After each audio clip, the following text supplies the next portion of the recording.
வாழ்க வையகம், வாழ்க வையகம், வாழ்க வளமுடன். குரு வாழ்க, குருவே துணை. குருவின் மலரடிப்பு. சிந்தனையை, உடல் நலத்தை சீரமைத்து உய்வித்த குருவே வாழ்க. தியானமே யோகம், யோகமே ஞானம்.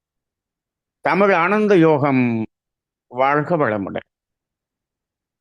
மெய்யன்பர்களே, சிந்தனையாளர்களே, நாம் இதுகாரும் 36 வாரங்கள் ஜோதிடம் பற்றிய ஒரு ஞானத்தை நாம் அறிந்து கொண்டு இருக்கிறோம். அதிலே இன்று வேதாத்திரிய தத்துவத்தோடு நெருங்கி இருக்கக்கூடிய ஒரு ஜோதிட தத்துவத்தை அறிந்து கொள்ள இருக்கிறோம். நாம் கோள்களினுடைய தன்மைகளை பார்த்தோம்.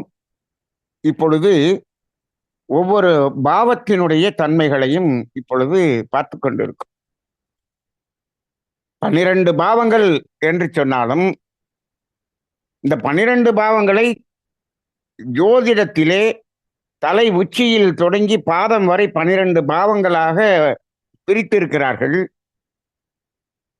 அப்ப இது இந்த உடலில் அந்த 12 பாவங்களும் ஒவ்வொரு பகுதிகளை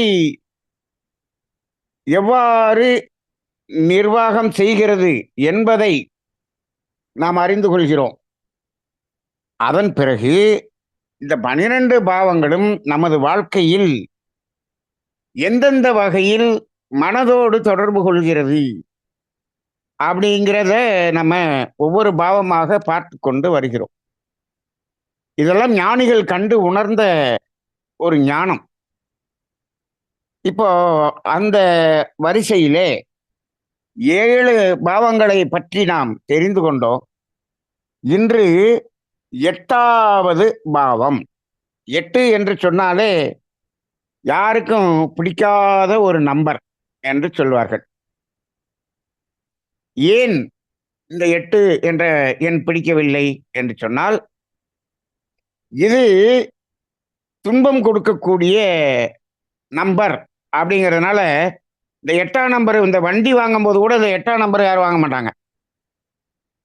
இப்போ அந்த 8ஆம் நம்பர் மட்டும் ஸ்கிப் பண்ணி அந்த இடத்துல யாரும் எடுக்க மாட்டேங்கிறாங்கிறதுக்காக இப்போ எல்லாம் சாஃப்ட்வேர்லேயே அந்த டோட்டல் 8 வர்றது எல்லாத்தையும் ஸ்கிப் பண்ணி போகிற மாதிரியே பண்ணிட்டாங்க. அந்த மாதிரி வந்து விட்டது.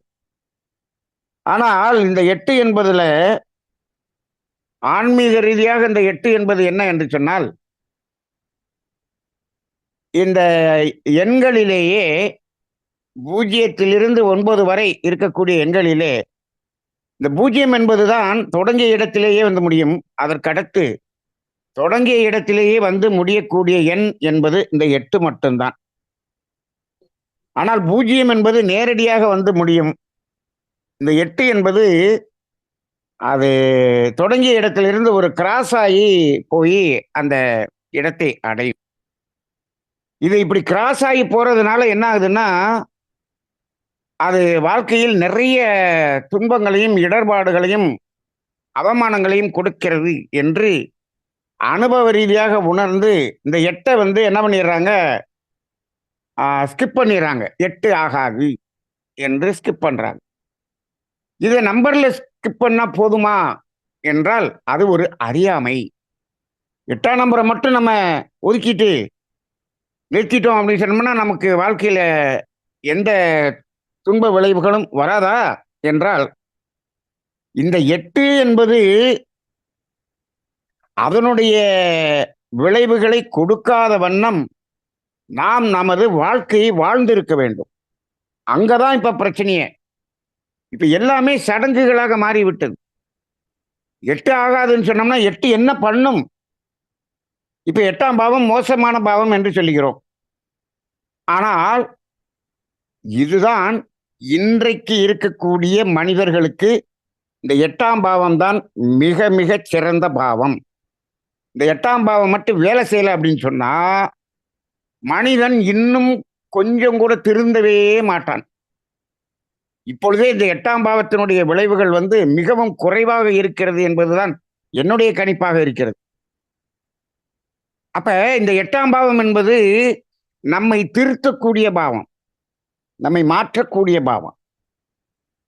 இப்போ எப்படி 2019, 20ல கொரோனா வந்தோடனே எவ்வளவு தூரத்துக்கு எல்லா பேரும் அவங்க இயற்கை சார்ந்த வாழ்க்கைக்கு வந்தாங்க. பேசிக் நெசசிட்டின்னு வந்தாங்க.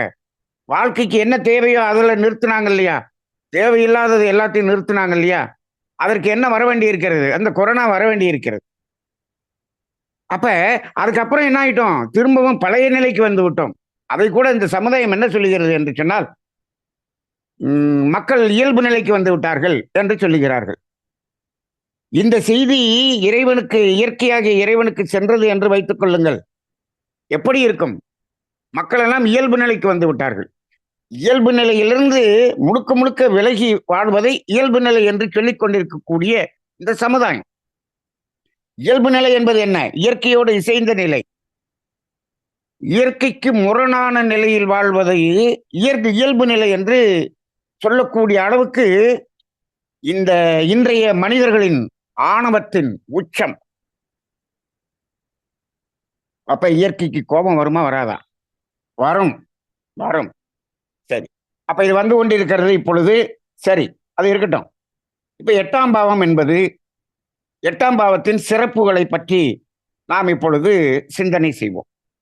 என்ன சார் 8ஆம் பாவம்ங்கிறத மோசம் சொல்லிவிட்டு இப்ப 8ஆம் பாவத்தின் சிறப்புகள் என்று சொல்லுகிறீர்களே, அது எப்படி என்று கேட்டால், இந்த 8ஆம் பாவம் என்பது, அதாவது இந்த 8 என்ற தொடர்பு இந்த 8ஆம் பாவத்தை தவிர மற்ற பாவங்களில் இந்த 8 வந்துச்சுன்னு சொன்னோம்னா அது கெடுதலைத்தான் கொடுக்கும். அந்த பாவ ரீதியாக கெடுதலை கொடுக்கும். ஆனால் 8ஆம் பாவம் என்பது கெடுதலை கொடுக்குமா என்று கேட்டால், 8ஆம் பாவத்தில் 8, 12 வந்துச்சுன்னா கெடுதலை கொடுக்கும். ஆனா 8ஆம் பாவம் நல்ல தொடர்புகளாக வந்து விட்டது என்று வைத்துக் கொள்ளுங்கள். அதுல சில சிறப்புகளும் இருக்கிறது. 8ஆம் பாவ ரீதியாக சில சிறப்புகளும் இருக்கிறது. இதைத்தான் அதிர்ஷ்டம் என்றெல்லாம் சொல்லுவார்கள். இந்த 8ஆம் பாவம் திடீரென்று கிடைக்கக்கூடிய எல்லாமே இந்த 8ஆம் பாவத்துல தான் வரும். ஆனா 8ஆம் பாவம் நல்ல தொடர்பு இருக்க வேண்டும்.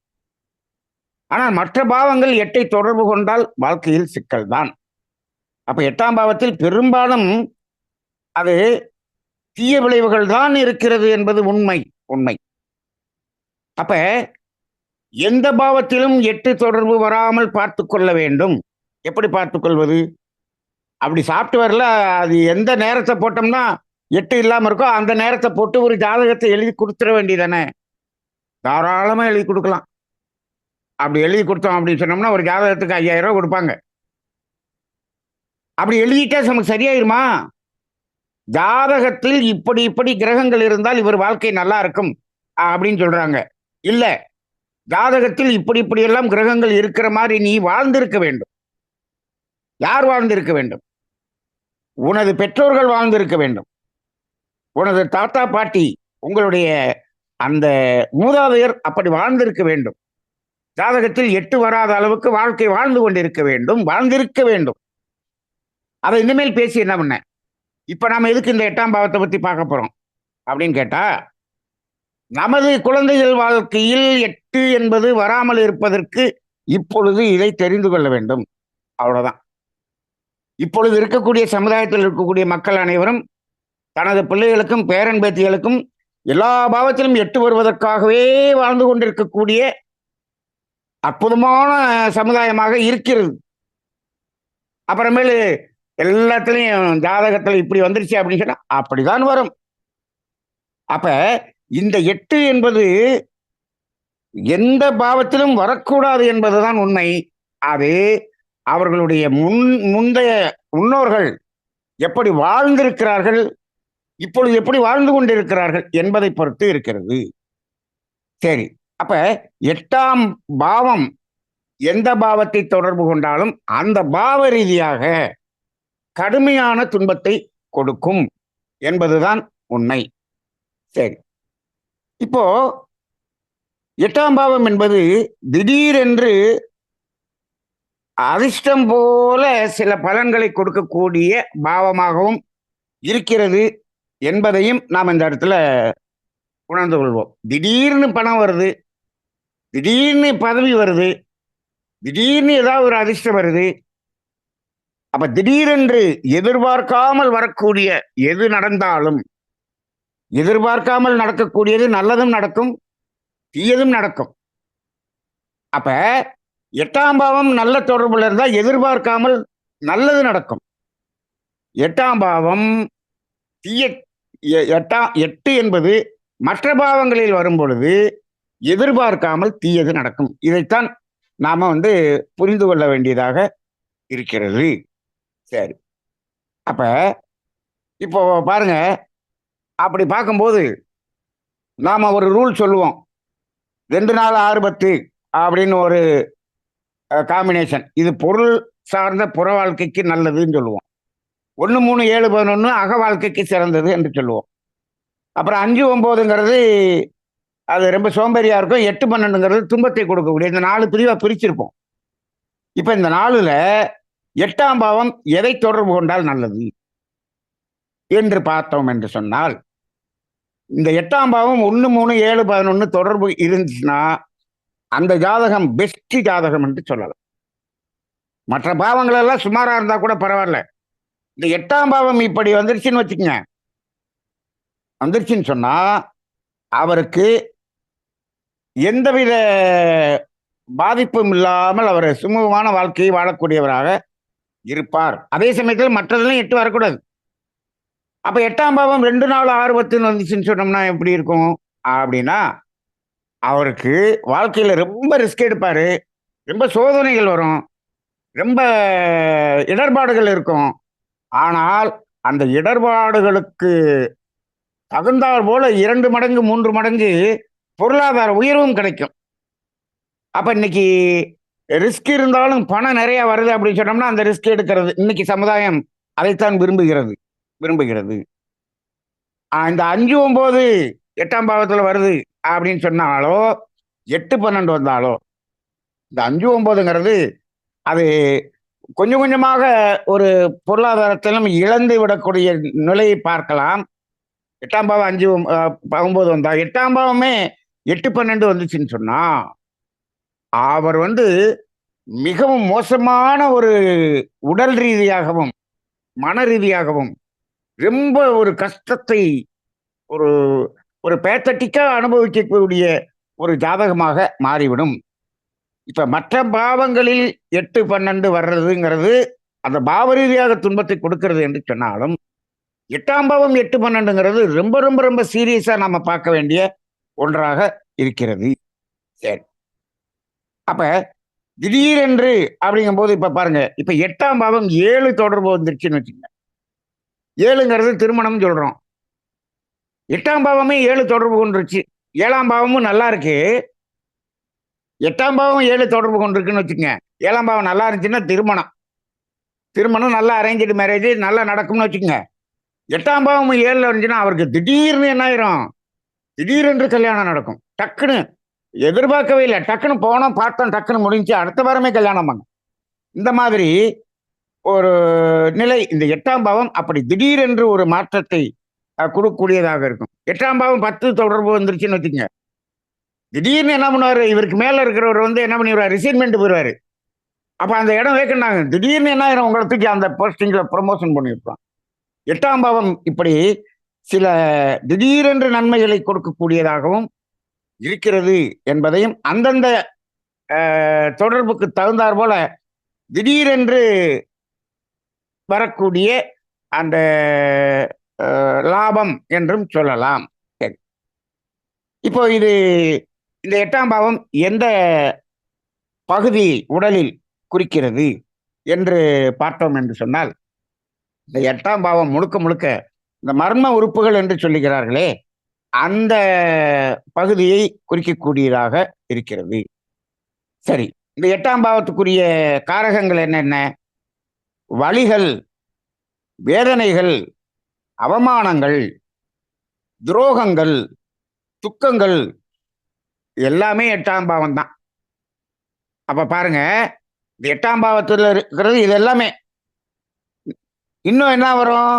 துரதிர்ஷ்டம் அப்படிங்கிறதும் இந்த 8ஆம் பாவம். இன்னும் சொல்ல போனா இந்த குறுக்கு வழியில போவாங்க, ரிஸ்க் எடுத்து போவாங்க. நேர் வழியில போனா எந்த ரிஸ்க் இருக்காது. குறுக்கு வழியில போனா ஏகப்பட்ட ஆபத்து இருக்கும். ஆனா இந்த 8 அதுல தான் நம்மள வழி நடத்தும். 8 குறுக்கு வழியில போறது. எதிர்பாராத திடீர் நிகழ்ச்சிகள் நடக்கிறது. இப்ப இது எல்லாமே ஆ இப்ப விபத்துன்னு வச்சுக்கங்க. அது எதிர்பார்த்து நடக்கிறதா? எதிர்பாராம நடக்கிறதா? எதிர்பாராமல் நடக்கக்கூடியது. அப்ப விபத்து எல்லாமே எதுல வருது? 8ஆம் பாவத்துல தான் வருது. அப்ப இப்ப நம்ம சொன்ன இந்த காரகங்கள்லாம் 8ஆம் பாவத்துல இருக்கு. இப்ப இதெல்லாம் நல்லதா? கெட்டதா? அப்படின்னு கேட்டா, இது அனுபவத்துக்கு கெட்டதுதான். ஆமாம். இதெல்லாம் அனுபவத்துக்கு துன்பம் கொடுக்கக்கூடியது. ஆனால், நீங்க தத்துவ ரீதியா பார்த்தீங்க அப்படின்னு சொன்னீங்கன்னா, இதெல்லாம் என்ன பண்ணுது? வலி, வேதனை, அவமானம், துரோகம். இப்ப வலி, வேதனைங்கிறது இருக்கட்டும். அவமானங்கள், துரோகங்கள், துக்கங்கள், துரதிர்ஷ்டம். இப்ப இதெல்லாம் என்ன நடக்கும்? நமது கர்ம வினையை கழிப்பதற்கான ஒரு அற்புதமான விஷயங்கள் இது எல்லாமே. நம்ம இதெல்லாம் பார்த்திருப்போம். அவமானங்கள்லாம் வரணும் அப்படின்னு சொல்லுவோம். நமக்கு துரோகம் பண்ணுவாங்க. நமக்கு துரோகம் ஏன் பண்றாங்க? ஏன் பண்றாங்க? கர்மவினை இருக்கிறதுனால தானே இது பண்றாங்க. அப்ப கர்மவினையை கழிக்கக்கூடிய வேலையை செய்யக்கூடியது இந்த 8ஆம் பாவமாக இருக்கிறது. அப்ப 8 வந்துச்சுன்னா, அவர்களுடைய மூதாதையர்களிடமிருந்து வந்த சஞ்சித வினை, அது அழுத்தமான கர்ம வினையை பெற்றிருக்கிறது என்று அர்த்தம். ஒரு ஜாதகத்தை பார்த்தோன்னே 12 பாவத்துல எல்லாத்துலயும் நிறைய பாவத்துல 8 இருக்குன்னு சொன்னா, அவர் முன்னோர்கள் வாழ்ந்த வாழ்க்கை மிகவும் சுயநலமான வாழ்க்கையாகவும், பிறரை துன்புறுத்தி இவர்கள் வாழ்ந்த வாழ்க்கை என்பதை இது காட்டுகிறது என்பதை நாம் எடுத்துக்கொள்ளலாம். அப்ப இப்ப நீங்க எடுத்து பாருங்க. இன்னைக்கு எல்லாரும் பிறரை கெடுத்து வாழக்கூடியது. இப்ப நம்ம சொல்லியிருக்கோம். பிறரை துன்புறுத்தி என்று சொன்னோம்லவா? இன்னும் வேற மாதிரி கூட சொல்லலாம். பிறரை வீழ்த்தி வெற்றி பெறுவது. அது எந்த பாவம்? பிறரை வீழ்த்தி வெற்றி பெறுவது என்பது 6ஆம் பாவம். நம்ம ஏற்கனவே பார்த்தோம். பிறரை வீழ்த்தி வெற்றி பெறுவதுன்னா பிறருக்கு துன்பம் கொடுத்து வெற்றி பெறுவது தானே. இன்னைக்கு பெரும்பாலான 100க்கு 95% மனிதர்களுடைய வெற்றி 6ஆம் பாவ வெற்றியாகத்தான் இருக்கிறது. 6ஆம் பாவ வெற்றியைத்தான் இப்பொழுது ரொம்ப மிகவும் கொண்டாடுகிறார்கள், மிகவும் எதிர்பார்க்கிறார்கள். பரீட்சையில என்ன பண்ணணும்? ஃபர்ஸ்ட் ரேங்க் வாங்கணும். 6ஆம் பாவம். நம்ம வாழ்க்கையில அவங்கள விட நம்ம இப்படி வரணும், அவங்கள விட அப்படி வரணும். இதெல்லாம் நல்லது தானே சார். அவங்கள விட நம்ம நல்லா வரணும்னா தானே சார் வாழ்க்கையில முன்னேற முடியும். ஆமாம், முன்னேற முடியும். ஆனால் அதற்காக நீங்கள் எத்தனை பேரை நீங்கள் வருத்தப்படுத்தியிருக்கிறீர்கள், துன்பப்படுத்தியிருக்கிறீர்கள் என்பதற்கு ஒரு விளைவு வரும் அல்லவா? அதை மறந்து விடுகிறோமே. எங்களுக்கு அது தெரியலையே சார். இவங்களை விட மேல வரணுங்கிறது மட்டும்தான் கடிவாளமாக தெரிந்தது. அதற்காக என்ன செய்கிறோம் என்பது தெரியாமல் நாங்கள் செய்கிறோமே. அங்கதான் நம்ம தத்துவம் நிக்குது. மகரிஷி அவர்கள் எந்த இடத்திலும் யாருக்கு துன்பம் கொடுத்து நீ என்ன பண்ண முடியாது, என்ன தேவையில்லை, நீ வாழ்க்கையில் உயர்வு வர வேண்டாம் என்பதை மகரிஷி அவர்கள் தெளிவாக அறம் என்று சொல்லி இருக்கிறார்கள். அப்ப அந்த அடிப்படையில அங்கு என்ன வாழ்ந்தோம் என்பதை குறிக்கக்கூடியதாக இருக்கிறது. சரி, இப்போ இந்த 8ங்கிறதனுடைய காரகத்துவத்தை நம்ம பார்த்துட்டோம். இப்போ உடலின் அமைப்பு மாறுதல் என்பதும் இந்த 8ஆம் பாவம் என்று சொல்கிறார்கள். இது என்ன? உடலின் அமைப்பு மாறுதல் அப்படின்னா, உடல் உறுப்புகள் எப்படி இருக்க வேண்டுமோ அந்த உறுப்புகள் என்ன ஆகுது? மாற்றம் அடைகிறது. இப்ப என்ன ஆகுது? ஒரு உறுப்பு திடீர்னு வீங்கிருது, பல்ஜ் ஆயிடுது. லிவர் சிரோசிஸ்ன்னு சொல்றான், லிவர் வீங்கிருச்சுன்னு சொல்றான். அப்ப இதுல ஹார்ட்ல ஒரு ஓட்டை இருக்குன்னு சொல்றான். இந்த மாதிரி இப்ப ஒவ்வொரு உறுப்புகளும் தன்னுடைய இயல்பான வடிவத்திலிருந்து அது மாற்றம் அடைகிறது அல்லவா? உடலின்கிறத கூட உறுப்புகளின் அமைப்பு மாறுபடுதல். இதைத்தான் நம்ம ஸ்கேன்ல பாக்குறோம். ஸ்கேன்ல ஒவ்வொரு உறுப்பையும் ஸ்கேன் பண்ணி பாக்குறோம் இல்லையா? அப்ப என்னத்தை பாக்குறோம்? அந்த உறுப்பினுடைய உருவம், சைஸு அது எப்படி இருக்கு அப்படிங்கிறத தான் பார்க்குறோம். இந்த மாறுபடுவது இந்த 8ஆம் பாவம். இப்ப 1ல இருந்து 12 வரைக்கும் நம்ம தலையில இருந்து பாதம் வரைக்கும் போட்டிருக்கோம் இல்லையா? எந்த பாவம் 8ஐ தொடர்பு கொள்கிறதோ, அந்த பாவத்தில் இருக்கக்கூடிய அந்த உறுப்புகள் நம்ம ஒவ்வொன்னும் பார்த்திருக்கோம். அந்த உறுப்புகள் ரீதியாக இவருக்கு என்ன ஆகும்? பிரச்சனை வரும். பிரச்சனை வரும். அப்படிங்கிறத நம்ம தெரிஞ்சுக்கலாம். இது உடல் ரீதியாக. அப்புறம் அந்த அந்த பாவம் ரீதியாக வாழ்க்கை சிக்கல்களும் வரும். அப்ப 2மே வரும். எந்த அளவுல வரும்? 6ஆம் பாவத்துல வரக்கூடிய நோய்கள் என்பது நோய்கள் தோன்றும் இடம். இங்க வந்து என்ன ஆகும்? அது முற்றுநோய் இடம். 6ஆம் பாவத்துல என்னென்ன தீமைகள் இருக்கிறதோ, அது எல்லாமே பரிணாமம் எடுத்து முத்துற இடம் தான் 8ஆம் பாவம். இப்ப 6ஆம் பாவத்துல கடன் வாங்குனாங்கன்னா, தீர்க்க முடியாத கடன் என்பது 8ஆம் பாவமா மாறிரும். 6ஆம் பாவத்துல போலீஸு, கேஸு, அடிதடி ஏதோ பிரச்சனை வரும். 8ஆம் பாவமா இருந்துச்சுன்னா என்ன பண்ணிருவாங்க? 14 வருஷம் உள்ள போட்டுருவாங்க. அந்த மாதிரி இருக்கும். 6ஆம் பாவத்தில் மாத்திரை சாப்பிட்டு சரி பண்ணிக்கக்கூடிய நோயாக வரும் 8ஆம் பாவம் என்பது. இந்த உறுப்புகளே மாறுறதுனால, இதுல என்ன ஆப்பரேஷன் பண்ணக்கூடிய அளவுக்கு போயிரும். அந்த மாரியான அதாவது கிரானிக் டிசீஸ் என்று சொல்கிறோம். அதெல்லாம் 8ஆம் பாவத்துல வந்துரும். சரி. விபத்து. நம்ம ஏற்கனவே சொல்லிட்டோம் விபத்துங்கிறது. பணம் வெளியில் மாட்டிக்கொள்வது என்பது 8ஆம் பாவம். இப்போ கடன் வாங்குறதும் 6ஆம் பாவம், 8ஆம் பாவம் தான். இப்ப கடன் குடுத்து, அது திரும்பி வராம மாட்டிக்குது பாருங்க. அதுவும் 8ஆம் பாவம் தான். நீங்க கடன் வாங்கி மாட்டிக்கிறதும் உண்டு. கடன் குடுத்து மாட்டிக்கிறதும் உண்டு. அப்ப வெளியில குடுத்து மாட்டிக்கிறது அப்படிங்கிறது. இப்ப 2ஆம் பாவம் என்பது சுழற்சியில் இருக்கக்கூடிய பணம்னு சொல்லுவோம் பொதுவாக. அதாவது பணம் வரும், செலவாகும், போய்க் கொண்டிருக்கும். அது எப்பொழுதும் சுழற்சியில் இருக்கக்கூடிய பணம் 2ஆம் பாவம் தான். பணம் கையிருப்பு பணம் என்று சொல்லுவோம். இந்த 2ஆம் பாவமே 8 தொடர்புல வந்துருச்சுன்னு வச்சுக்கங்க. நீங்க வர்ற பணத்தை எங்கேயாவது குடுத்து மாட்டிட்டு, உங்களுடைய சர்வைவலுக்கே என்ன இருக்காது? பணம் இருக்காது. அது போல மாட்டிக்கிறோம். அந்த 2ஆம் பாவம் 8 தொடர்பு கொள்ளும்போது, அங்கேயே சிக்கல் தொடங்கிவிடும் என்பதை நம்ம புரிந்து கொள்ள வேண்டும். அதுக்கு அடுத்து போராட்டம், போராட்டமான வாழ்க்கை என்று சொல்கிறார்கள் அல்லவா? இதுவும் இந்த 8ஆம் பாவம். எந்த பாவம் 8 தொடர்பு கொள்கிறதோ, அந்த பாவ ரீதியாக போராட்டமா இருக்கும். போராட்டமா இருக்கும். இப்ப போன வாரம் பார்த்தோம். 7ஆம் பாவம் பார்த்தோம். 7ஆம் பாவம் தான் கலஸ்திரம், குடும்பம், நண்பர்கள், மனைவி, கணவன் அப்படின்னு சொல்றோம். 7ஆம் பாவம் 8 தொடர்பு வந்துருச்சுன்னா என்ன ஆகும்? எப்பொழுதும் அங்க என்ன ஆயிட்டு இருக்கும்? அங்கு போராட்டமான வாழ்க்கையாவே இருக்கும். கடைசி வரைக்கும் சொல்லுவாங்க. இந்த 7ஆம் பாவம் 8 தொடர்பு கொண்டால், அது கணவனுக்கு மனைவியோ, மனைவிக்கு கணவனோ கால சுத்தின பாம்பு என்று சொல்வார்கள். கால சுத்தின பாம்பு என்கிறது என்னன்னா, அது கடிக்கவும் கடிக்காதான். ஆனா விலகி போகவும் போகாதான். அது சுத்தி நின்னுகிட்டே இருக்கும். அப்படி. அப்ப அந்த மாதிரி ஒரு போராட்டமான வாழ்க்கை என்பது இந்த 8. அப்ப ஒவ்வொரு பாவ ரீதியாக அந்த 8ன்னா, அதுல போராட்டமாகத்தான் இருக்கும். இப்ப 6ஆம் பாவமே 8 தொடர்பு கொண்டுச்சுன்னா, அவர் வேலையிலேயே என்ன பண்ணாரு? அவருக்கு மாத சம்பளம் வாங்கி வேலை பார்க்கறது 6ஆம் பாவம். அதுவே 8 தொடர்பு கொண்டுச்சுன்னா, அங்க உள்ள எப்ப பார்த்தாலும் பிரச்சனையா இருக்கும், போராட்டமாக இருக்கக்கூடியதாக இருக்கும். அப்ப இது எல்லாமே ஏன் வருகிறது? அங்கு முன்னோர்கள் 6ஆம் பாவத்தில் அதீதமாக வாழ்ந்ததினால் வரக்கூடியது 8 என்பதை அங்கங்க நம்ம புரிஞ்சுக்கணும். அதே போல இந்த வீண் பழி வரக்கூடியது என்பது 8ஆம் பாவம். இப்போ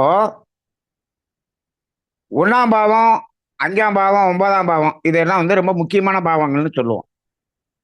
இந்த 3 பாவங்கள் 8ஆம் பாவத்தை தொடர்பு கொள்ளுதுன்னு வச்சுக்கங்க, அவங்களுக்கு வீண் பழி வந்தே தீரும். இப்போ 1ஆம் பாவம் சுய கௌரவம்னு சொல்றோம். அப்ப அது வந்து அங்கேயே 8 வந்துருச்சுன்னு சொன்னா, இவர் வேலை வீண் பழி வந்து கொண்டே இருக்கும். அப்ப இந்த 8 என்பது வீண்பலி வரக்கூடிய ஒன்றாகவும் இருக்கிறது. அதே போல அபாயம், ரிஸ்கு, இது எல்லாமே 8ஆம் பாவத்தை சேர்ந்ததாக இருக்கிறது. இப்போ இது 8ஆம் பாவம் 3, 7, 11 தொடர்பு வந்துருச்சுன்னு வச்சுங்க. அவர் என்ன பண்ண மாட்டாரு? ரிஸ்க் எடுக்க மாட்டார். அப்படி பார்க்கணும். 8 என்பது அபாயம், ரிஸ்க் அப்படின்னு சொன்னா, அப்ப 8ஆம் பாவம் எப்படி இருக்கணும்? அதுக்கு ஆப்போசிட்டா இருக்கணும். 8ஆம் பாவம் 3, 7, 11 தொடர்புன்னு வச்சுக்கங்க. இந்த 8ஆம் பாவத்துக்கு இந்த 3, 7, 11 எப்படி இருக்கும்னா, அந்த 8க்கு 4, 8, 12 வரும். 8 காலி பண்ற மாதிரி வரும். 8க்கு 12ஆம் பாவம் எது? 7. 8க்கு 8ஆம் பாவம் எது? 3. அப்ப இந்த 8ஆம் பாவம் 3, 7, 11 தொடர்பு வந்துருச்சுன்னு சொன்னா, இப்ப மேல சொன்னோம் பாத்தீங்களா? இதுல எதுவுமே இவருக்கு வராது. வராது. இப்ப மற்ற பாவங்கள்ல இருந்தால் அதுல அதன் ரீதியாக வரும்னு சொல்றோம். ஆனா 8ஆம் பாவத்துல 3, 7, 11 வந்துருச்சு. லக்கினமும் ஒற்றைப்படையாக இருந்து, 8ஆம் பாவமும் இப்படி இருந்து, மற்ற இடங்களில் 8 இருந்தாலும் அதனுடைய இந்த மாதிரியான பாதிப்புகள் எல்லாமே என்ன ஆகும்? ரொம்ப பெருசா வராது. அதுல போய் மாட்டிக்க மாட்டார். கொஞ்சம் சுதாரிப்பா இருப்பார். இப்ப இந்த 3, 7, 11 இவர் ரிஸ்கே எடுக்க மாட்டார். ஆனா 8ஆம் பாவம் 2, 4, 6, 10 இருந்ததுன்னு வச்சுக்கங்க. ரிஸ்க் எடுத்து சம்பாதிப்பார். பொருளாதாரத்தை உயர்த்துவதற்காக ரிஸ்க் எடுப்பாரு. ரிஸ்க் எடுப்பார். அப்ப இந்த 8ஆம் பாவம் இரட்டைப்படை தொடர்பு வந்துருச்சுன்னு சொன்னா, பொருளாதாரம் நல்லா இருக்கும். ஆனால் அதற்கு தகுந்த மாதிரியான துன்பங்களும், அவமானங்களும் அந்த எல்லாமே வந்துதான் தீரும். அதோட பொருளாதாரத்தை சம்பாதிக்கும். சரி. அப்ப இந்த 8ஆம் பாவம் 8, 12 இருந்துச்சுன்னு வச்சுக்கங்க.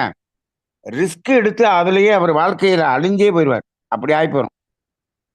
5, 9 கூட ரிஸ்க் எடுக்க மாட்டார். ரிஸ்க் எடுத்தால் நஷ்டம் அடைவார். ஆனா 8, 12ங்கிறது அது ரிஸ்க் எடுத்து ரொம்ப பெரிய அவமானமான வாழ்க்கையாக மாறிவிடும். அப்ப 8ஆம் பாவம் 8, 12ங்கிறது ரொம்ப ரொம்ப ரொம்ப மோசம் என்பதை நாம இந்த இடத்துல புரிந்து கொள்ளலாம். அதே போல இந்த தெய்வ குற்றம் என்று சொல்வார். தெய்வ குற்றம் என்பது இந்த 8. லக்கணத்திலே 8 வருதுன்னு வச்சுக்கங்க. அவரு இந்த மாதிரியான வேலையெல்லாம் செய்வார். செய்வார். பொதுவா லக்கினத்துல இந்த 8, 12ங்கிறது வரக்கூடாது. குறிப்பா 8 வரவே கூடாது என்பது உண்மை. லக்கினத்துல 7 வர்றது எப்படி இருக்கும்? இந்த 8ஆம் பாவம்ங்கிறது மோசமான காரகங்கள் நம்ம பார்த்துட்டோம். இப்போ லக்கினத்துல 7 வந்துருச்சுன்னு வச்சுக்கங்க. 7 இந்த 8ஆம் பாவத்துக்கு 12ஆம் பாவம். இது லக்கினத்தில் இருந்தால் மற்ற பாவங்களில் 8 இருந்து வரக்கூடிய அந்த கெடுதல்களை இந்த லக்கினத்தில் இருக்கக்கூடிய 7 என்பது என்ன செய்யும்? அதை குறைத்துவிடும். அப்ப எந்த ஒரு பாவத்துல, எல்லா பாவத்திலும் 8, 12 வரக்கூடாதுன்னு நம்ம சொல்றோம். அப்ப லக்கினத்துல என்ன இருக்கணும் அப்படின்னா 7, 11 இருக்கணும். அப்ப லக்கினம் 3, 7, 11 இருக்குன்னு வச்சுக்கங்க. ரொம்ப நல்ல அமைப்பு. 1, 3, 7, 11 லக்கினத்தில் இருந்தால் நல்ல அமைப்பு. ஏன்? 7 8 கண்ட்ரோல் பண்ணிரும். 11 12 கண்ட்ரோல் பண்ணிரும். அப்ப மற்ற பாவங்கள்ல இருந்தாலும் லக்கினத்தில் இது வரும்போது இது அதனுடைய பாதிப்பை குறைக்கிறது. இப்போ இந்த இடத்துல நான் ஒரு சின்ன ஆராய்ச்சியை நான் பார்க்கிறேன். எப்படின்னா, இப்போ மற்ற பாவங்கள் எல்லாம் ஒவ்வொரு பாவங்களும் ஒவ்வொரு தன்மையை குறிக்கிறது, ஒவ்வொரு உறவை குறிக்கக்கூடியதாக தான் இருக்கிறது. 3ஆம் பாவம்னா சகோதரன் சொல்றோம், 4ஆம் பாவம்னா அம்மான்னு சொல்றோம், 5ன்னு சொன்னா குழந்தைன்னு சொல்றோம், 6ன்னு சொன்னா நம்மகிட்ட வேலை பார்க்குறவங்க சொல்றோம், 7ன்னா மனைவின்னு சொல்றோம். இந்த மாதிரி ஒவ்வொரு பாவமும் உறவுகளை குறிக்கக்கூடியதாக இருக்கிறது, ஒவ்வொரு தன்மையும் குறிக்கக்கூடியதாக இருக்கிறது. ஆனால் லக்கினம் என்பது தன்னை குறிக்கக்கூடியதாக இருக்கிறது. அதுதானே லக்கினம் என்பது சுயம் அப்படிங்கிறது. இப்ப பாருங்க, இப்போ மற்ற பாவங்களில் எல்லாம் 8 இந்த லக்கினம் என்பதில் 3, 7, 11 வந்துச்சுன்னா அந்த மற்ற பாவங்களில் இருக்கக்கூடிய 8 வரக்கூடிய அந்த கஷ்டங்களை இது குறைக்கிறது. இது எப்படி அமையும்? எல்லா பாவத்திலையும் 8 வரும்போது லக்கினத்துல மட்டும் எப்படி 7 வந்துச்சு அப்படின்னு நான் யோசிச்சு பார்க்கிறேன். இப்ப பாருங்க, சஞ்சீத கர்மம் என்று சொல்கிறோம். சஞ்சீத கர்மம் என்பது யாரு? அப்பா அம்மா செஞ்சது மட்டும்தானா? இல்லை.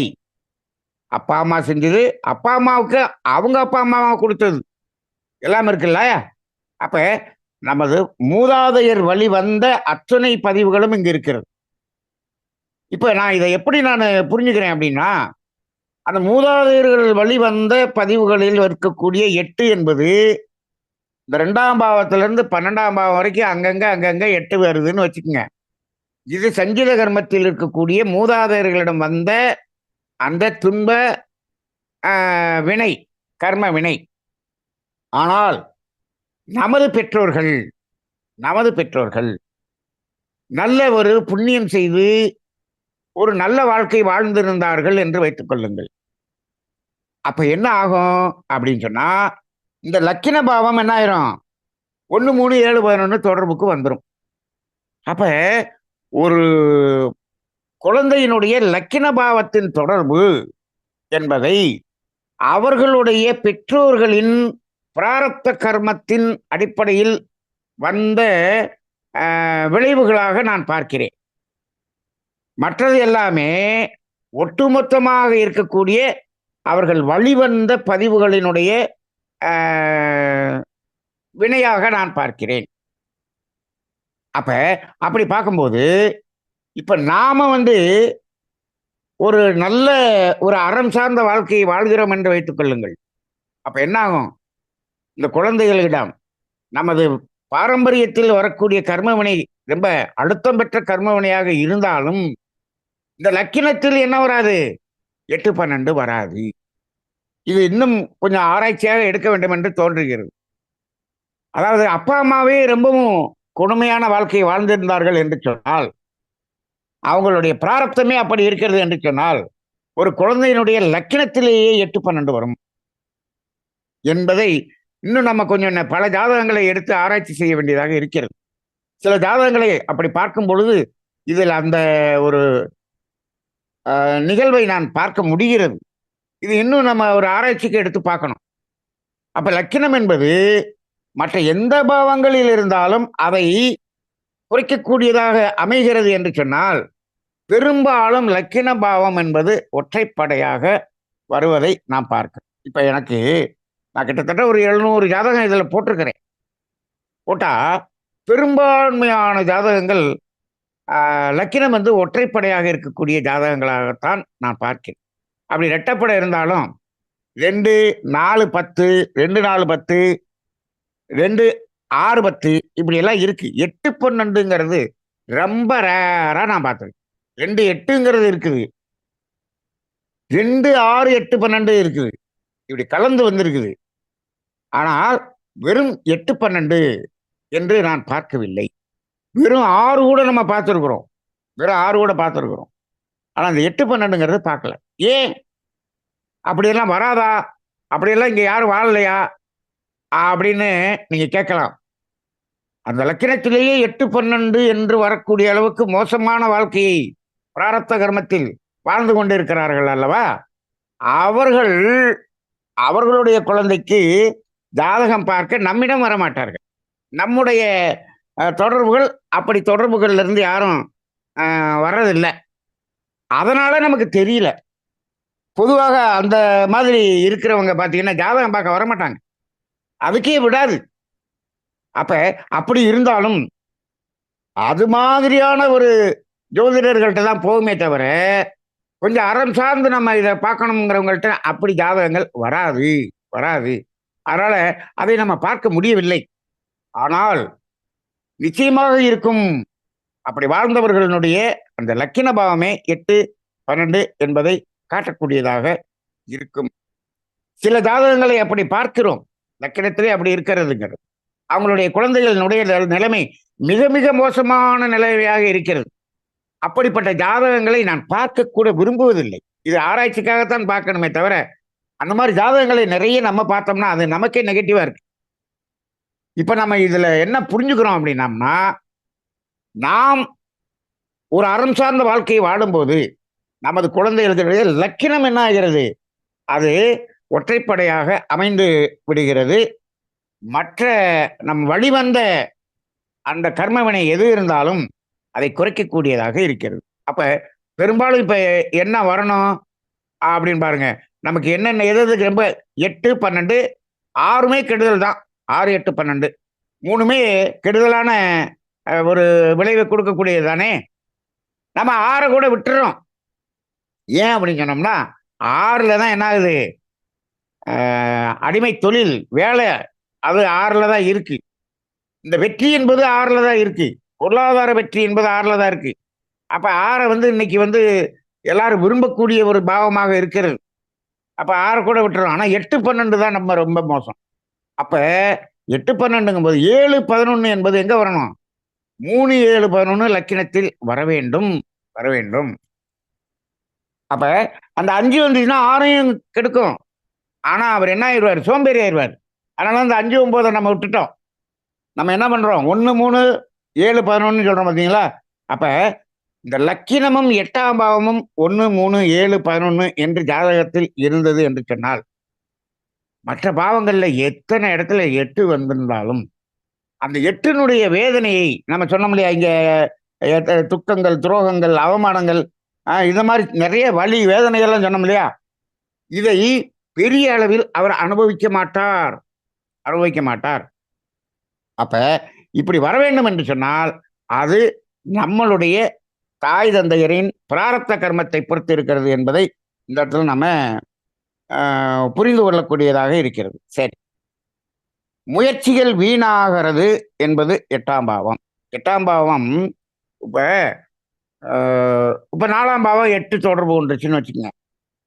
நீ வீடு கட்டணும்னு நினைக்கிறீங்க, முயற்சி பண்ணுவீங்க. ஆனா பாதியில போய் சிக்கலாகி நின்று போயிடும்.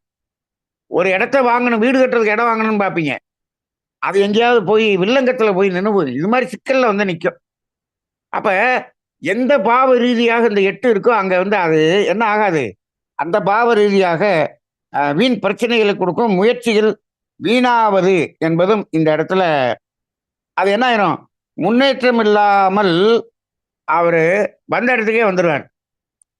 இப்போ 10ஆம் பாவம் 8 தொடர்பு கொள்ளுதுன்னு வச்சுக்கோங்க. 10ஆம் பாவம் தொழில்னு வச்சுக்குவோம். 8 அப்படின்னு வந்துருச்சுன்னு சொன்னா, வெறும் 8 வந்துருச்சுன்னு வச்சுக்கோங்க. இவர் முயற்சி செய்வாரு. ஆனா என்ன ஆயிவாரு? வியாபாரம் பண்ணுவாரு, தொழில் பண்ணுவாரு. பண்ணிட்டு ஆரம்பிச்ச இடத்துக்கே திரும்பி நிப்பார். அப்படின்னு வந்துரும். அப்ப 8 என்பது ஆரம்பிச்ச இடத்துக்கே திருப்பி வந்துரும். அப்ப இந்த மாதிரி முயற்சி செய்வது வீணாக போகக்கூடிய ஒரு நிலை இது 8 என்பதை காண்பிக்கிறது. அப்ப 8 என்பது 3, 7, 11 என்பது ஒன்றுதான் நல்லது என்பதை நாம உறுதியாக தெரிந்து கொள்கிறோம்.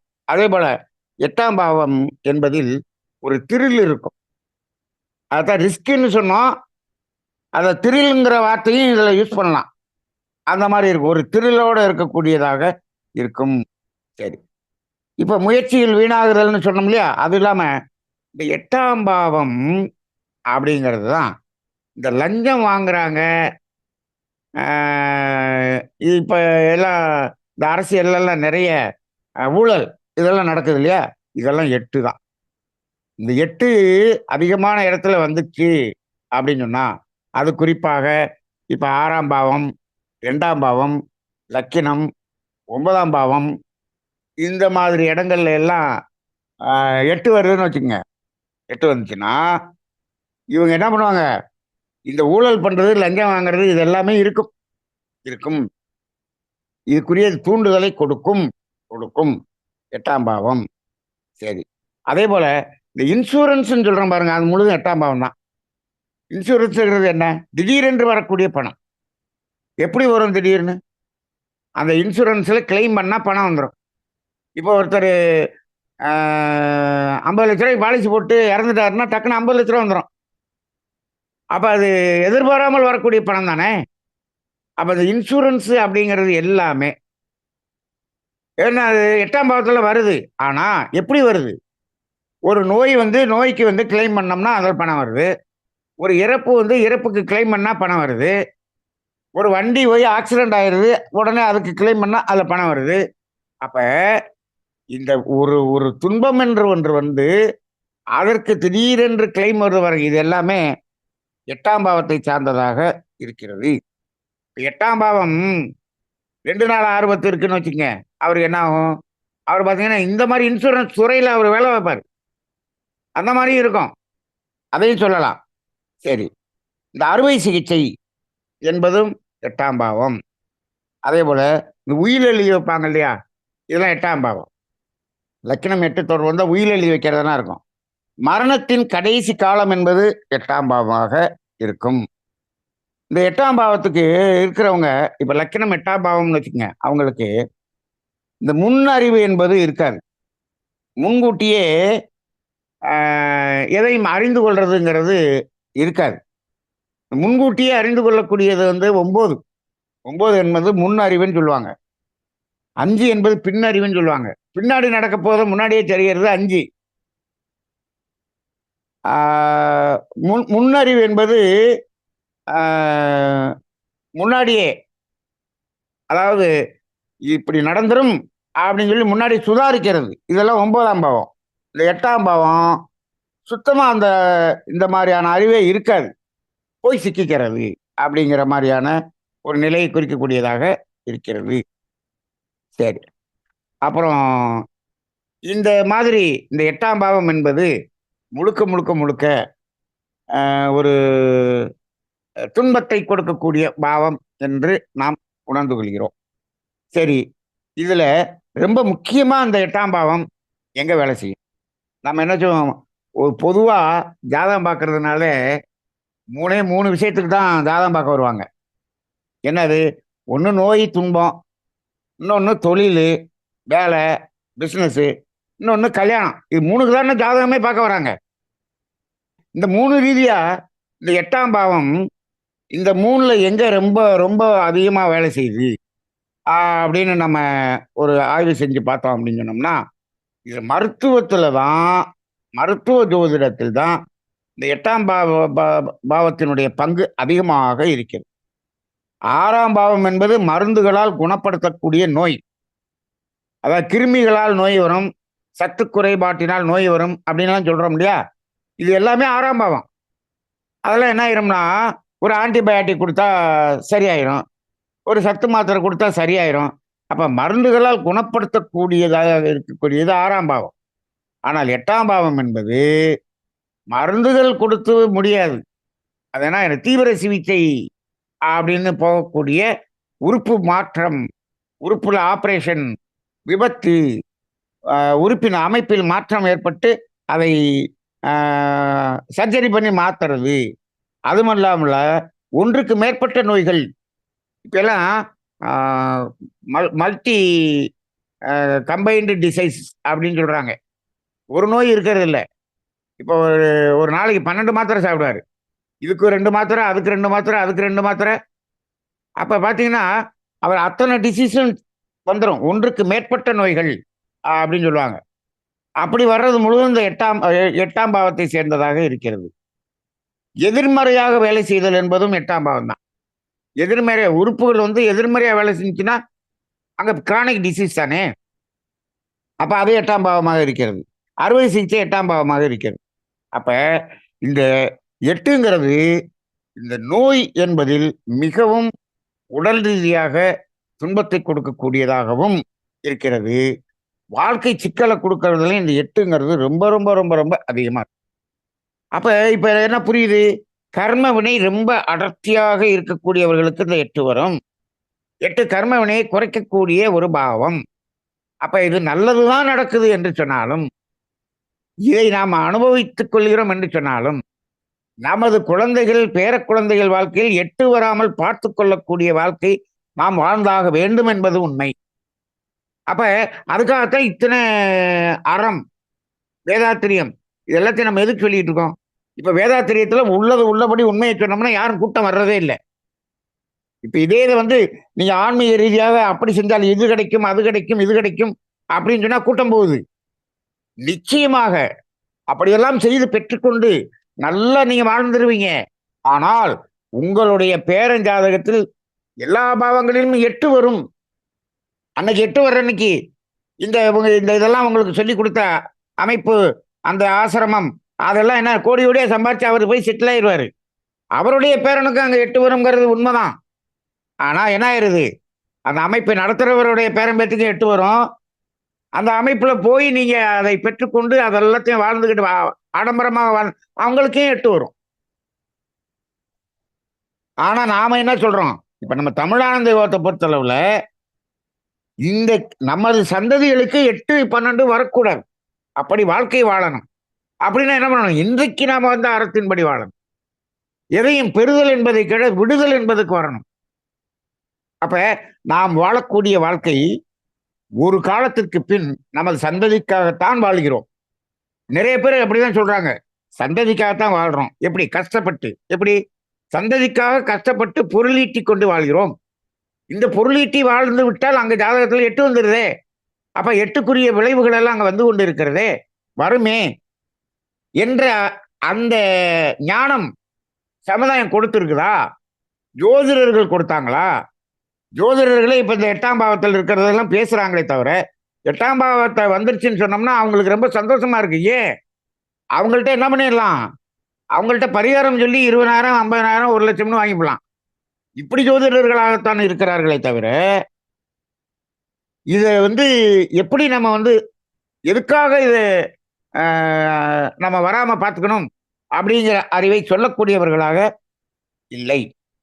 சரி, இப்ப இப்ப 6ஆம் பாவம் 8 தொடர்புன்னு வச்சுக்கோங்க. எங்க நோய் வரும் அப்படின்னா வயிறுல நோய் வரும். இப்ப 4ஆம் பாவம் 8 தொடர்புனா கண்டிப்பா டயபிட்டிஸ் வரும், ஆஸ்மா வரும். அப்ப ஒவ்வொரு பாவ ரீதியாக 8 வரும்போது அந்தந்த இடத்துல நமக்கு நோய்கள் வரக்கூடியதை நாம பார்க்கிறோம். ஆமா, இது எல்லாம் வந்தாலும் லக்கின பாவம் 7 இருந்தால் அந்த பாதிப்பு என்ன ஆகும், அது குறையும் குறையும். அப்ப என்ன ஆயிரும், இப்ப 6ஆம் பாவம் 8 தொடர்பு, ஆனா லக்கினத்துல 7 இருக்குன்னு வச்சுங்க.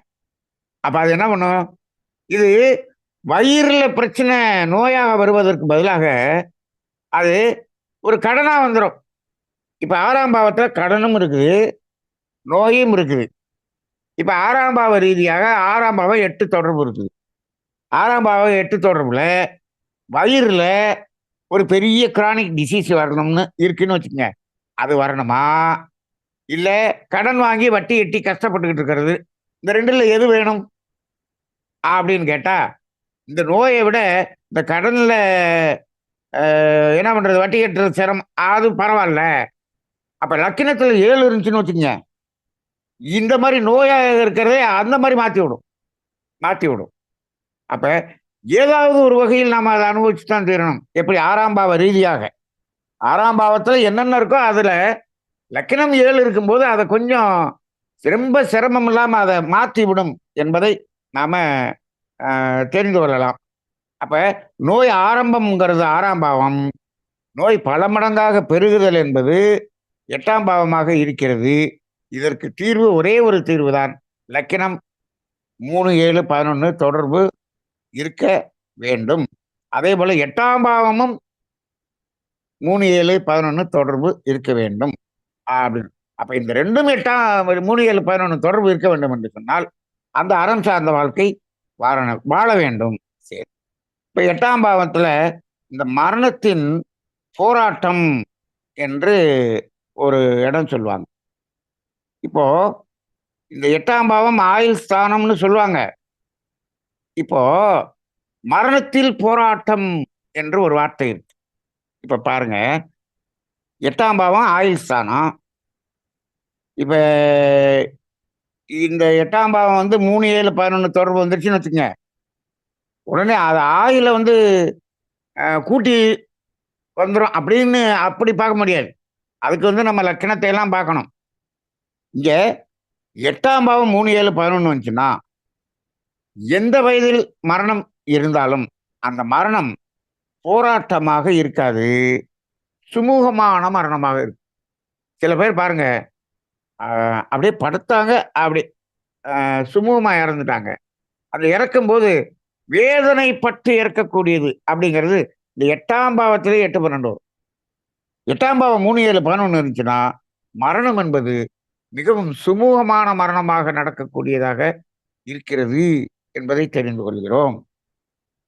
சரி. அப்ப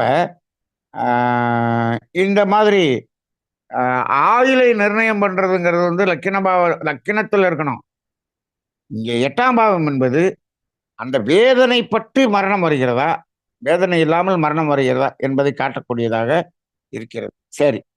அப்ப இந்த நோய் சம்பந்தமா தான் இந்த 8ஆம் பாவத்தை நம்ம ரொம்ப பார்க்கிறோம். சரி.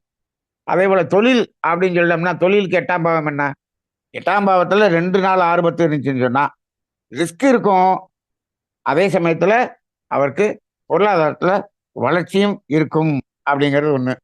8ஆம் பாவம் 2, 4, 6, 10 இருக்கிறவர் கூட என்ன பண்ணுவாரு? லஞ்சம் வாங்குவாரு. என்ன லஞ்சம் வாங்குறது ரிஸ்க் தானே, ரிஸ்க் தானே, மாட்டிக்கிட்டா ரிஸ்க் தானே. அப்ப அந்த மாதிரியான ஒரு நிலை இருக்கும். ஆனா அது நல்லது அப்படின்னு சொல்ல முடியாது.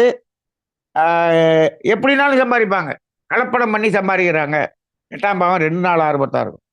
அப்ப தொழில் அப்படிங்கிறதுல இந்த 8ஆம் பாவ ரீதியாக தொழிலுங்கிறது இந்த மாதிரி இன்சூரன்ஸ்ல வேலை பார்க்கறது, அந்த மாதிரியான ஒரு தொழிலெல்லாம் இந்த 8ஆம் பாவத்துல வரக்கூடியதாக இருக்கு. தொழிலில் அவ்வளவு பெரிய 8ஆம் பாவம் பெரிய பங்கு வகிப்பது இல்லை. அதே போல திருமணம் அப்படிங்கிறதுக்கு 8ஆம் பாவத்துக்கு என்ன சம்பந்தம்? 8ஆம் பாவம் ஒற்றைப்படையாக வந்துருச்சுன்னு சொன்னா திருமண வாழ்க்கையில பிரச்சனை இல்லாமல் இருக்கும். அவ்வளவுதான். இப்போ இது 7ஆம் பாவத்துல 8 வந்துச்சுன்னா தான் அங்க பிரச்சனை. பிரச்சனை. அங்க வந்து அவர்களுக்குள் ஒரு ஆ பிரச்சனையில இருந்து கொண்டே இருப்பார்கள். 7ஆம் பாவம் 6ன்னா கட்டாகி போயிரும். இதுல கட்டும் ஆகாது. இருந்து கொண்டே இருப்பார்கள். ஆனா 8ஆம் பாவம் ஒற்றைப்படையாக இருப்பது வந்து திருமண வாழ்க்கைக்கும் நல்லது என்று நாம் புரிந்து கொள்கிறோம். ஆக மொத்தத்துல இந்த 8ஆம் பாவம் அப்படிங்கிறது ஒரு துன்பத்தை கொடுத்து கர்ம வினையை போக்கக்கூடிய ஒரு பாவமாக இருக்கிறது. இதுக்கு இந்த கர்ம வினையை போக்கக்கூடிய கிரகங்கள் எது அப்படின்னு பார்த்தோம்னா சனி, ராகுன்னு சொல்லுவோம்.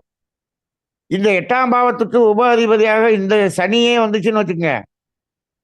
அது வந்து இந்த மாதிரி இருந்துச்சுன்னா ரொம்பவே ரொம்ப ரொம்ப அதனுடைய இது வீரியமாக இருக்கும். ஆக இந்த சனி, ராகு என்பது கர்ம காரகர்கள் என்று சொல்லக்கூடியது மாதிரி இந்த 8ஆம் பாவம் என்பது நமக்கு வலியையும் வேதனையையும் அவமானங்களையும் கொடுத்து நமது கர்மவினையை குறைக்கக்கூடியதாக இருக்கிறது. ஆக நம்ம ஜோதிடத்தில் 8ஆம் பாவம் வராமல் நமது சந்ததி இருப்பதற்காக இன்று அறர் என்ற வாழ்க்கையை நாம் வாழத் தொடங்குவோம். நமது சந்ததிகளினுடைய ஜாதகத்தை ஒரு நல்ல ஜாதகமாக அமையக்கூடிய அமைப்பில் நாம் இப்பொழுது வாழ்க்கையை வாழ்வோம். ஜாதகம் அதுவா அமைஞ்சிடறது இல்லை. இது என் குழந்தைக்கு இப்படி ஜாதகம் வந்து போச்சே, அது உங்கள் கையில் தான் இருக்கிறது, நமது கையில் தான் இருக்கிறது. நாம் எப்படி வாழ்ந்தோமோ அதன் அடிப்படையில் தான் இருக்கிறது. நாம் குழந்தை பிறந்த பிறகு கூட இப்பொழுது வாழக்கூடிய வாழ்க்கையை நாம் வாழும்போது அந்த ஜாதகத்தில் இருக்கக்கூடிய அந்த தன்மையை குறைக்கவும் முடியும் என்பதை நாம் பல தடவை பார்த்திருக்கிறோம். அந்த அடிப்படையிலே அறம் சார்ந்த வாழ்க்கையை வாழுங்கள். நமது சந்ததியினுடைய வாழ்க்கையை அமைதியான, நிறைவான, அன்பான, ஆரோக்கியமான, மகிழ்ச்சியான, ஆனந்தமான வாழ்க்கையாக அமைவதற்கான ஒரு சூழ்நிலையை ஏற்படுத்துங்கள். வாழ்க வளமுடன். வெற்றி செல்வன் ஐயா, வாழ்க வளமுடன். ஐயா வாழ்க வளமுடன். வாழ்க வளமுடன். ஐயா சொல்லுங்க. ஐயா எனக்கு என்ன மாதிரி ஒரு கேள்வி வந்திருக்கீங்க. அப்ப நமக்கு தானா வர்ற எதிர்மை எண்ணங்களை எப்படிங்க ஆராயணும்? கேஸ் வந்து நம்ம ஏதாவது போயிட்டு இருக்கோம், நமக்கு வந்து திடீர்னு நீ ஆக்சிடென்ட் ஆயிருவாங்க, உங்க ஃபேமிலி நம்பருக்கு ஏதாவது ஆயிரும் அப்படிங்கிற மாதிரி ஒரு எண்ணம் வருதுன்னா அந்த எண்ணத்தை எப்படிங்க நம்ம ஆராய்ச்சி பண்ணணும்? அதை எப்படி ஆராய்ச்சி பண்ணணும்னு கேக்குறீங்களா? அது எப்படிங்க ஆராய்ச்சி பண்ணணும்னு கேக்குறீங்க? அந்த மாதிரி அது எதனால வருது? அது கருவுல இருந்து வந்தாங்கயா இல்ல எல்ல இருந்து எடுத்துக்கிறது? ஆமா, அதாவது இது எல்லாமே நம்ம முன்னோர்கள் ஒரு பயம் என்ற அடிப்படையில் வாழ்ந்திருந்தார்கள்னு வச்சுக்கோங்க. அப்ப உங்களுக்கு அந்த ஏற்கனவே இருக்கக்கூடிய அனுபவங்கள் தான் எண்ணமாக வருகிறது. அதுல நமக்கு ஒன்றும் சந்தேகமே இல்லை. நம்மளுடைய அனுபவமா இருக்கும், இல்லாட்டி நம்ம முன்னோர்களுடைய அனுபவமாக இருக்கும். ரைட்டுங்களா? அதனாலதான் வருது. இப்போ இது வர்றதுக்கு ம். காரணம் என்ன? பயம். அப்படிதானே? பயம். ஆமா, கண்டிப்பா. இப்படி நடந்துருமோ அப்படின்னு ஒரு பயம். சரி. இப்ப ம். இந்த பயம் வர்றதுக்கு காரணம் என்ன? 2 வகையில இருக்கும். ஒண்ணு, இப்ப நமக்கு ஒரு திறமை இல்லாம இருந்தோம்னா, அங்க ஒரு பயம் வந்துரும். நமக்கு திறமை இல்ல அப்படிங்கிற போது, சரி. ஆமாங்க. ம். நமக்கு ஒவ்வொன்லயுமே பயந்து பயந்து தான் எதையுமே செய்வோம். ரைட்டுங்களா? அப்ப ம். இன்னொன்னு, அப்ப வந்து நம்ம திறமைய வளர்த்துக்கணுங்கிறது தான் உண்மை. ரைட்டு. ஓகே. இன்னொரு பயம் ம். என்ன அப்படின்னு சொன்னோம்னா, ம். இந்த கர்ம வினை இப்படி இருக்கு அப்படின்னு வச்சுக்க. ம். இப்ப ஜாதகத்த பார்த்து, ஜாதகத்துல இப்படி இருக்கு அப்படின்னு சொல்லிட்டா என்ன ஆ. ஆயிருது? இப்படி இப்படி வந்துருமோ, அப்படி வந்துருமோன்னு பயப்படுறோம். ரைட்டுங்களா? ஆமாங்க. சரி. ம். இப்போ என்னன்னா, இன்னைக்கு ஜோதிடர்கள் என்ன பண்றாங்கன்னா, உங்களுக்கு இப்படி மோசமா இருக்கு, அப்படி மோசமா இருக்கு அப்படின்னு சொல்லிட்டு, இதெல்லாம் நீங்க அனுபவிச்சு தான் ஆகணும்னு சொல்லிப்புடுறாங்க. அதனால தான் இந்த பயம் வருது ஆமாங்க. உங்களுக்கு. ரைட்டுங்களா? ம். இப்போ ம். இந்த பயமான எண்ணங்கள் எப்ப வராம ம். இருக்கும்னா, அத எப்படி அந்த எண்ணத்த மாத்துறது அப்படின்னு சொன்னோம்னா, ம். நாம வந்து உண்மை விளக்கம் தெரிந்து கொண்டால் அந்த பயத்த போக்கிக்கலாம். சரிங்க. உண்மை விளக்கம்னா என்ன? வாழ்க்கை ரீதியாக இருக்கக்கூடிய உண்மை விளக்கத்த தெரிஞ்சுக்கணும். அப்ப எதுக்கு பயம் சரிங்க. வருது? என்ன வாழ்க்கையில என்ன ம். நடந்துற போகுது? என்ன நடந்துரும்? நாம ம். ம். செய்ததற்கு விளைவு வருது. ரைட்டு. இப்போ ஆமாங்க. ம். நம்ம செயலை மாற்றி அந்த விளைவு வராமல் தடுக்கிறதுக்கு நமக்கு தான் இத்தன தத்துவம் சொல்லியாச்சே! இத்தன தத்துவம் தெரிஞ்சிருச்சே! ம். ம். ஜாதகத்திலேயே இப்ப மோசமான விளைவு வருதுன்னு வச்சுக்கங்க. சரிங்க. அப்படின்னு சொல்றாங்க. நேரம் சரியில்லன்னு சொல்றாங்கன்னு வச்சுக்கங்க. அந்த நேரத்த ம். எப்படி சரி பண்றதுங்கிறது நமக்கு தெரியுதுல்ல. ஆமாங்க. அப்ப இன்னைக்கு ஜோதிடர்களுக்கு அது தெரியாது. ஆனால் ஆமாங்க. நமக்கு தெரியும். அதனால தான் நான் என்ன சொல்லுவேன்னா, ம். ஜோதிடமே எப்ப பார்க்கணும் நீங்க? நல்லா இருக்கீங்க. நல்லா நல்லா இருக்கும்போது வாழ்ந்துகிட்டு பார்க்கணும். இருக்கிறீங்க. அப்ப நீங்க ம். என்ன பார்க்கணும்? ஜோதிடம் பார்க்கணும். எப்படி பார்க்கணும்? ஆமாங்க. இந்த நல்ல எப்ப காலம் இன்னும் கெட்ட எவ்வளோ நாளைக்கு நேரம் இருக்கு? வரும். அ ம். எப்ப எனக்கு கெட்ட நேரம் ஆரம்பிக்குது? இது எவ்வளோ நாளைக்கு நல்ல நாள் இருக்கு? அப்ப ம். ஆமாங்க. இன்னொரு 10 வருஷத்துக்கு நல்ல காலம் இருக்கு. ம். அதுக்கப்புறம் ஒரு 16 வருஷம் மோசமா இருக்குன்னு சொன்னா, அந்த ம். 16 வருஷத்துக்கு இருக்கக்கூடிய அந்த மோசமான காலத்தை, ம். இந்த 10 ஓகே. வருஷத்துல நம்ம நல்லா இருக்கோம் இல்லையா? இந்த நல்லா ஓகே. இருக்கும்போது எதுல நல்லா இருக்கோம்? பொருளாதார ரீதியா நல்லா இருக்கோம். ஆரோக்கியமா ம். நல்லா இருக்கோம். உடல் ரீதியாக, பொருள் ரீதியாக, அறிவு ம். ரீதியாக. இந்த 3யும் பயன்படுத்தி என்ன பண்ணலாம்? இந்த 10 வருஷத்துல நாம செய்யக்கூடிய செயல்கள், தொண்டு, ம். சேவை, தர்மம், பிறர் துன்பம் போக்குதல் அப்படிங்கிறது, ஓகே. அடுத்து வரக்கூடிய ம். 16 வருஷத்த என்ன பண்ணிடலாம்? நாம அந்த அத நல்லிஃபை கல்லு பண்ணிறலாம். நல்லிஃபை அத பண்ணிறலாம். நியூட்ரல் பண்ணிடலாம். ஆமாங்க. ஆமா. இதுதான் வேதாத்திரியத்துல இருக்கக்கூடிய பெரிய ஒரு ஞானம். ஓகேங்க. ஆனால், வேதாத்திரிய ஆசிரியர்களே இத இத இத சொல்றதில்ல. வேதாத்திரிய ஆசிரியர்கள் என்ன சொல்றாங்கன்னா, பாவம் அப்படின்னா நீ அனுபவிச்சு தான் ஆகணும். ஆ. புண்ணியம் அதனுடைய பலனையும் அனுபவித்து தான் ஆக வேண்டும் என்று சொல்லுகிறார்கள். இந்த இடத்துல சரி. தான் நம்ம தமிழானந்த யோகத்துல படிச்சு, படிச்சு, படிச்சு சொல்றோம். ம். புண்ணியம் என்பதற்கு பலனை அனுபவிக்கணும் அப்படின்னு நீங்க நினைச்சீங்கன்னா, அது தவறான ஒரு விஷயம். அப்படி நீங்க ஆமா. அனுபவிக்கணும்னு நினைச்சீங்கன்னா, பாவத்துக்குரியதை அனுபவிச்சு தான் ஆகணும். சரிங்க. அப்ப நம்ம புண்ணியம் என்பது இந்த பாவத்தை அழிக்கக்கூடியது என்ற தெளிவு வரும்போது, அப்ப நம்ம அதுக்கு பயப்படணும்னு அவசியமே இல்ல. ஒண்ணு. இன்னொன்னு, இப்ப நம்ம காலமே விட்டுருங்க. நம்ம குழந்தைகள் வாழ்க்கை எப்படி ஆகுமோ? ஒரு பயம் இருக்கா இல்லையா? இப்படி ஒரு எண்ணம் வருதா இல்லையா? வருதுல்ல. அப்படி அப்படி ஒரு அப்படி அப்படி நினைக்கிறவங்களுக்கு, ம். அவங்களுக்குமே இன்னைக்கு நாம வாழ்க்கையை நல்லபடியாக வாழ்ந்தோம் என்று சொன்னால், அவர்களுக்கு அந்த துன்பம் வராது. இதுக்காகத்தான் இப்ப ஆமா. நம்ம இவ்வளவையும் சொல்றோம். சொல்லிட்டு இருக்கிறோம். ரைட்டுங்களா? சரிங்க. அப்ப ம். அந்த அடிப்படையில இன்னைக்கு நம்ம ஜாதகத்திலயோ, நம்மளுடைய வாழ்க்கையில துன்பம் இருந்தாலும் சரி, இதுல இது ஒரு ஒரு கஷ்டமான சூழ்நிலைகள் இருந்தாலும் சரி, இன்றை முதல் நாம் ம். வாழக்கூடிய அந்த வாழ்க்கை, இனிமேல் வரக்கூடிய வாழ்க்கையை மாற்றும். இதுக்காகத்தான் சரிங்க. வேதாத்திரியம் சொல்லிக் குடுத்திருக்காரே தவிர, வேதாத்திரிய தத்துவம் அதுக்காகத்தான் தவிர, இந்த தத்துவத்தை பயன்படுத்தி இன்னும் அந்த பொருளாதாரத்தை மேம்படுத்தி, கர்மவினையை கூட்டிக் கொள்வதற்கு அப்படிதான் இன்னைக்கு நெறைய ஆன்மீக அமைப்புகள் வளர்ந்து கொண்டிருக்கிறது. அது அல்ல ஆன்மீகம். சரிங்க. அது ஆன்மீகமே ம். இல்லை. இப்ப ஆன்மீக ம். மார்க்கெட்டிங் அப்படின்னு ஆயிப்போச்சு. சரி. அப்படி இல்ல. அதனால பயம் என்பது தேவையே இல்லை. எப்போ ஓகேங்க. நீங்க ம். வாழ்க்கை தத்துவம்ங்கிறத புரிஞ்சுக்கிட்டாலே பயம். இப்ப நீங்க இன்னும் வச்சுக்கங்க. ம். நான் சரிங்க. சொல்லுவேன், வாழ்க்கையில ம். பயம்ங்கிறது போணும் அப்படின்னு சொன்னோம்னா, சிம்பிளா ம். சொல்லுவோம். பயம் ம். போறதுக்கு ஒரு சிம்பிளா ஒண்ணு சொல்லிருவேன். என்ன தெரியுங்களா? தேவைகள் 3 என்பதை நீங்கள் தெளிவாக புரிந்து கொண்டீர்கள் என்று சொன்னால் உங்கள் வாழ்க்கையில் பயம் இல்லை. சொல்லுங்க. முதலீடு இத தவிர செய்யணும். வேற என்ன பயம் இருக்கு சொல்லுங்க? தேவை 3ஐ தெளிவாக புரிந்து கொண்டீர்கள். ஆமாங்க. அந்த தேவை மீறுதல்னால தான் பயம் வருதே தவிர, தேவையை சரியாக புரிந்து கொண்டவர்களுக்கு சரிங்க. பயம் என்பதே இல்லை. சரிங்க. ஆ அப்ப நம்ம தத்துவம் வந்து தெளிவா இருக்கு. அதனால பயம் அப்படிங்கிற எண்ணம் வேண்டியதில்லை. சரிங்க. அத வந்து அப்ப உடலில் அது வாழ்க என்ன நடந்துற போது நம்ம பண்றதுக்கு அந்த செலவு இருக்கும். அது வந்து அந்த எண்ணத்த வந்து நம்ம என்னங்கய்யா, இது வந்து ஆராய்ச்சி பண்ணாம, நம்ம நான் பண்ணதுக்கு தான் ஆம். கர்ம வினை வரப்போகுது. அதனால வந்து கவலைப்பட தேவையில்ல. அந்த எண்ணத்த அப்படியே ஆஹா, விட்டுறலாம். கரெக்ட் ஆஹா. தானேங்கய்யா? அப்படியும் அப்படியும் விட்டுறக்கூடாது. அப்படியும் விட்டுறக்கூடாது. சரிங்க. அதுக்குரிய செயல் ஆ. மாற்றத்தை இப்ப நீங்க பண்ண ஆரம்பிச்சிருங்க. செயல் மாற்றமா? சரிங்க. நம்ம ம். செயல் மாற்றம் பண்ண ஆரம்பிச்சிட்டோம் இல்லையா? அப்புறம் அது ஆமாங்க. நம்மள ஒண்ணும் செய்யாது. கர்ம வினை தானே வந்து தானே ஆகுது. அக்செப்ட் பண்றோங்கிறது வேற விஷயம். தெரியாது. ஆமாங்க. ம். ஆனால் நாம செயல் ம். மாற்றத்துக்கு வந்துட்டோம் அப்படின்னு சொன்னோம்னா, அதனுடைய தன்மை ம். குறைஞ்சிரும். சரிங்க. அந்த நம்பிக்கையோடு நம்ம வாழ்க்கைய பார்த்துட்டு போயிட்டே இருக்கணும். அவ்வளவுதான். சரி.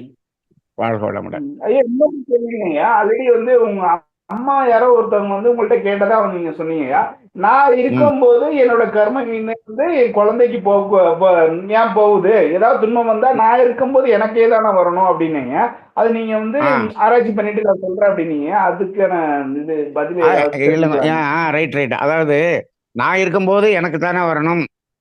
ஆ ஆமாங்க. அ அப்ப அவங்களுக்கே வந்துருச்சுன்னு சொன்னா, அவங்க மூலமா குழந்தைக்கு போனது அங்கேயும் அழிஞ்சிரும். ஆமாங்கய்யா. அங்கேயும் ம். அழிஞ்சிரும். ரைட்டுங்களா? ஆமா. ஆமாங்க. அப்ப ஆ இப்ப அந்த அந்த அடிப்படையில இவங்க இவங்க குடுத்த சஞ்சீத கர்மம் என்பது ஆ. அங்கேயும் அழிஞ்சிரும். இப்ப எனக்கு தானே ஆமாங்க. வரணும். எனக்கு வரல. ம். ஆ அது அங்க போகுதே அப்படின்னு சொல்றதுக்கு அப்படி பார்க்கும்போது, நம்ம வேற, குழந்தை வேறன்னு நம்ம பார்க்கிறோம். அப்படி இல்ல. நாம தான் குழந்தையாக இருக்கிறோம். இங்க செய்ததை அங்க அனுபவிக்கிறோம். நம்ம உடல் தான் வேறே தவிர, ஆ அப்பா, அம்மாவும் குழந்தையும் வேறல்ல.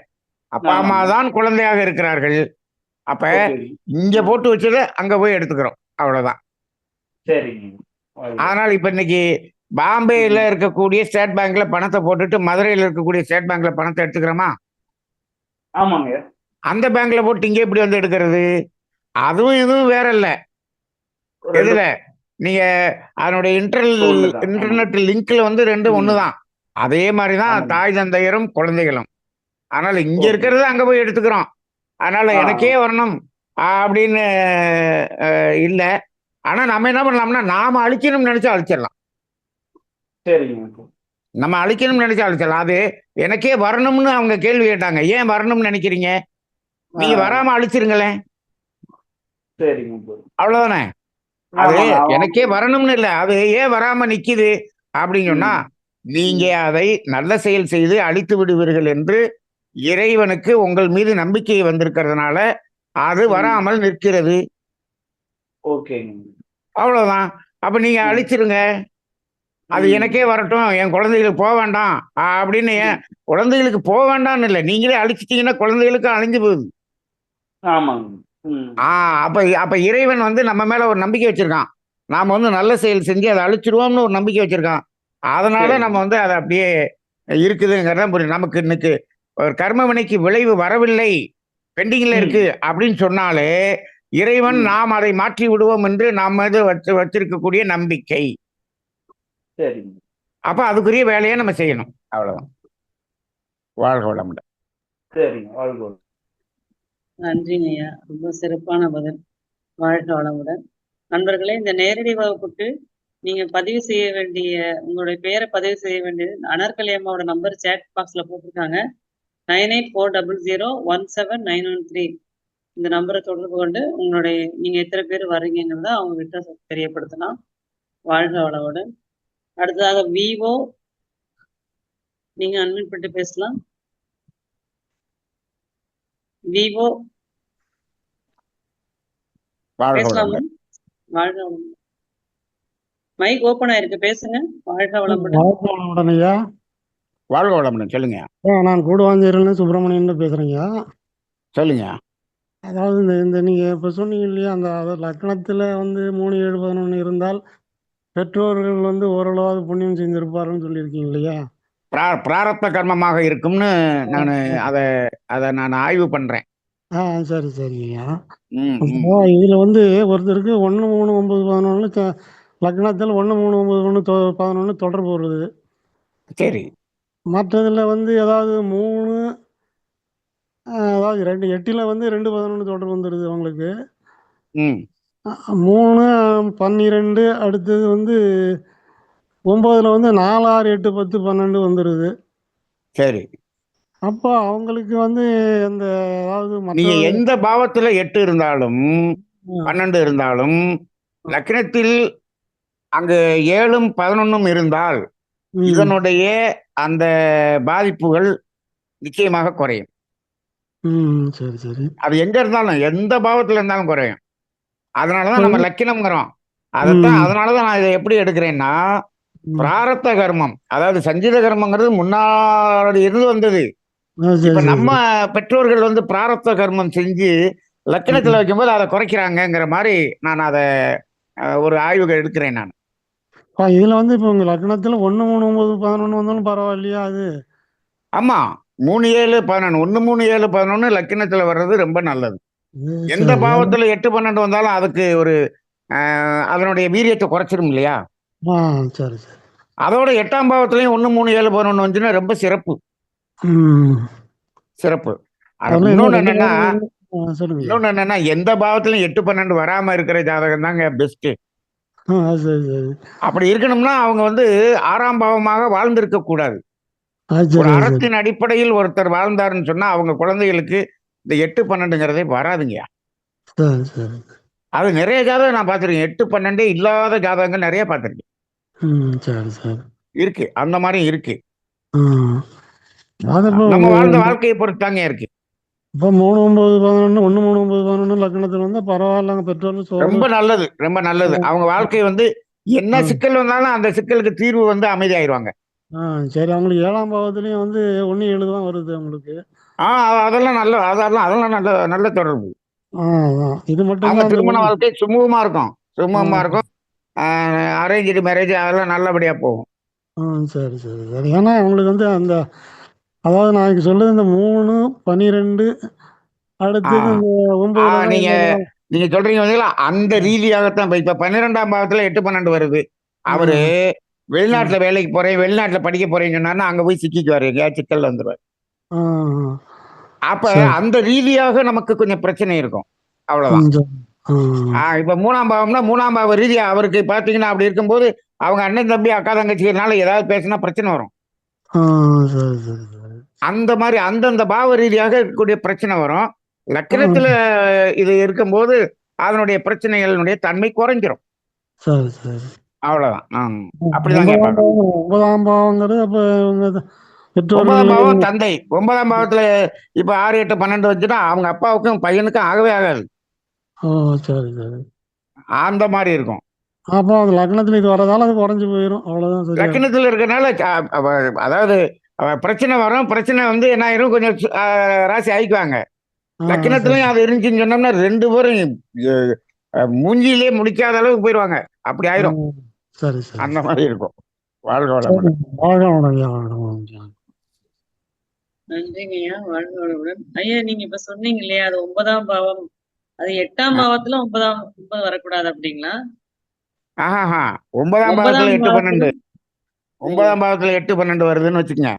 9ஆம் பாவத்துல 8, 12 வந்தா அந்த தந்தை மகனுக்கு உள்ள ஆமா அப்படின்னு. 9ஆம் பாவம்ங்கிறது தந்தை, 4ஆம் ம். பாவம்ங்கிறது தாயி, 3ஆம் ம். பாவம்ங்கிறது வந்து சகோதரர்கள், 5ஆம் பாவம்ங்கிறது குழந்தைகள், காதலி, காதலன், 7ஆம் பாவம்ங்கிறது மனைவி, 11ஆம் பாவம்ங்கிறது நண்பர்கள், 10ஆம் பாவம்ங்கிறது தொழில் பார்ட்னர் தொழில்ல இருக்கிற சம்பந்தப்பட்டவங்க, 6ஆம் பாவம்ங்கிறது வந்து தன்னிடம் வேலை பார்ப்பவர்கள். அந்த மாரி அந்தந்த ரீதியா பிரச்சனை வரும். அங்கங்க 8, ஓ! 12 இருந்துச்சுன்னா. சரிங்க. 2ஆம் பாவம்னா பணத்துல தான் பிரச்சனை வரும். 2ஆம் ம். பாவத்துல ம். 8 இருந்துச்சுன்னா, நீங்க சும்மா ஒரு வாரத்துல தரேன்னு வாங்கிட்டு போயிருவாங்க. 9 மாசத்துக்கு பணம் வராது. போய் அதுதான். சிக்கிக்கிறோம். அந்த ம். மாரி இருக்கும். ம். வாழ்க ஓகேங்க. வளமுடன். வா அடுத்ததாக சாந்தி அம்மா. வாழ்க வளமுடன்.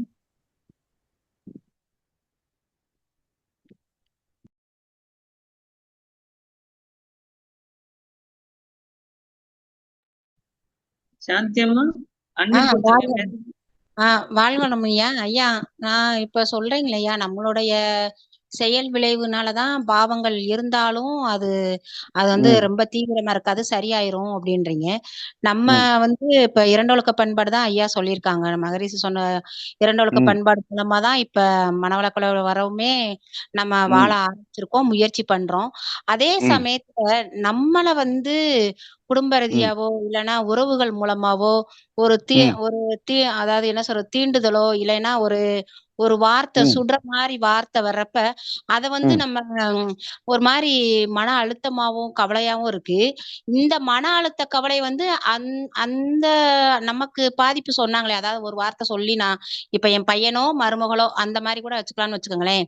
அந்த மாதிரி ஒரு மன அழுத்தமோ ஒரு மனசு வந்து அதாவது கவலைப்படுற மாரி அந்த மாரி வந்துச்சுன்னா அந்த மன அழுத்த கவலை வந்து அவங்களுக்கு பாதிக்குமாங்கய்யா? ஐயா வாழ்க வளமுடன். உங்க மைக் மூட்டா இருக்கு. கேக்குதாங்கய்யா? ஆ கேக்குது. மைக் மியூட் ஆயிடுச்சு. சரி. அதாவதுமா, இப்ப ம், உங்களுக்கு இவ்வளவு வருது அப்படிங்கிறது, நம்ம ம், வந்து இது மாதிரி வந்தாலும் அதுவும் நம்ம ம். கர்மவினை கழிக்கிறதுக்கு தான் வருது. ஒண்ணு. சரி. ரைட்டுங்களா? சரி. ஆ, சரி. அத நீங்க ம். திருப்பி அத வந்து அக்செப்ட் பண்ணாம நீங்க அதையே திருப்பி ஒரு பிரச்சனையா எடுத்துக்கிட்டே வச்சுக்கிட்டீங்கன்னு வச்சுக்கங்க. ஆ, அது ஆ. கழியாது. அப்படியே இருக்கும். அது நம்ம குழந்தைகளுக்கு போகத்தான் செய்யும். குழந்தைகளுக்கும் பாதிப்பு தான் கொடுக்கும். ஓ! சரி, சரி. நம்ம பிரச்சனை நீங்க அத வந்து பண்ணிட்டோம். என்ன பண்ணிக்கணும்? அத புரிந்து ம். கொண்டு, ஏற்றுக்கொண்டு அதுல இருந்து பண்ணணும். ஆ, இதுக்காகத்தான் சரி. நம்ம வந்து இவ்வளவு தத்துவம் சொல்றோம். ம், இது ம், ம். எல்லாமே நல்லதுதான். நமக்கு கர்மவினை ம். கழியுது. அது யார் மூலமா வந்தா என்ன? ஓகே. அது யார் சரி. மூலமா வந்தாலும் ரைட்டு. சரிங்க. இது வந்து நமக்கு கழியுது. அப்ப நமக்கு ம். கழியும்போது நம்ம குழந்தைக்கும் கழியுது. நம்ம ஓ! பேரனுக்கும் கழியுது. சரி, அடேங்கப்பா! நல்லது தானே! அப்படின்னு ஏத்துக்கிட்டு அந்த சரி. பொறுமை, புரிதல் இந்த ஆ, புரிதல் வர்றதுக்கு தாம்மா இத்தன வருஷமா வேதாத்திரியத்த கட்டி ஆ. அழுதுகிட்டு இருக்கோம். ஓகேங்க. சரிங்கய்யா. புரிஞ்சுக்கிட்டேங்கய்யா. அப்புறம் அவ்வளவுதாம்மா. அத ஏற்றுக்கொள்ளுங்கள். ஆமாங்கய்யா. அப்புறம் வந்து நம்ம என்னதான் அதாவது புண்ணியம் பண்ணணும் அப்படின்னு நம்ம உள்ளூர மனசுல நெனச்சிட்டாலும், அதுக்கு ம். முயற்சி பண்ணாலும், சரியான புண்ணியம் பண்றோமா? புண்ணியம்ங்கிற காட்டுல மேல் பதிவு போடுறோமா? அப்படிங்கிறத ஆமா, வந்து ஆமா. நீங்க புண்ணியத்த வந்து முயற்சி பண்ணி புண்ணியம் பண்ணுனீங்கன்னா, அது சரியான புண்ணியமாக இருக்காது. சரிங்கய்யா. ரைட்டுங்களா? ஆ. புண்ணியம் ம். பண்ணணுங்கிற ஆழ் மனதுல ஒரு தாக்கம் இருக்கு. வரணும். தாக்கம். அப்படி ஓகே, இருந்துச்சுன்னு ஓகே. சொன்னா, அது உண்மையான தாக்கமாக இருந்தால், உங்களுக்கு ஆ. புண்ணியம் பண்ணக்கூடிய சூழ்நிலை, இடம், சந்தர்ப்பம் இது அமையும். நீங்களா சரி. முயற்சி போய் பண்றதெல்லாம் வந்து பெருமைக்கு பண்ற மாரி ஆயிப்போயிரும். அதுல தவறாக பண்ணிருவோம். ஆ, ரொம்ப ஆ. அதுக்காக போய் முயற்சிலாம் பண்ணாதீங்க. அந்த சரிங்க. சூழல் உங்களுக்கு அமையும். நீங்க உண்மையாக நம்ம ஆ. அந்த ஆதங்கம் இருந்தால் அது அமையும்மா. ஆமாங்கய்யா. அப்புறம் வந்து இன்னொன்னு நான் ஒண்ணு பகிர்ந்துக்கிறேன்னு நெனைக்கிறேங்கய்யா. ம். ஜூம்ல. எப்படின்னா, உங்கட்ட நான் ஒரு தடவ இந்த மாரி எனக்கு கடன அடைக்கணும் அப்படின்ட்டு நியாயமானதா இருக்கு. எனக்கு இடம் வந்து விக்க மாட்டேங்குதுன்னு சொல்லி நான் சொல்றப்ப, உங்களுக்கு வந்து நீங்க 4ஆம் இடத்த வந்து நீங்க புடிச்சுக்கிட்டே இருக்கீங்க. நீங்க அதுலருந்து ம். மாறிட்டீங்கன்னா, எந்த விலைக்கு வந்தாலும் வித்துருவோம் அப்படின்ட்டு நீங்க நெனைங்கம்மா அப்படின்ட்டு எனக்கு ஆமா, அப்படியே ஆமா, சொன்னீங்க. அத வந்து ஆமா. நான் நெனச்சுக்கிட்டே இருந்தேன். உண்மையிலேயே எனக்கு இந்த கடன அடைக்கணும் அப்படின்னு நெனச்சுக்கிட்டு இருந்தேன். எனக்கு ம், கரெக்ட்டா எந்த அளவுல கடன் இருக்கோ, அதாவது என் பொண்ணு ம், மூலமா வந்தது. எந்த ம், அளவுல கடன் இருக்கோ, அந்த அளவுக்கு ம், உண்டான இடம் மட்டும் கரெக்ட் ம், கரெக்ட்டா துல்லிதமா ஒரு ம்.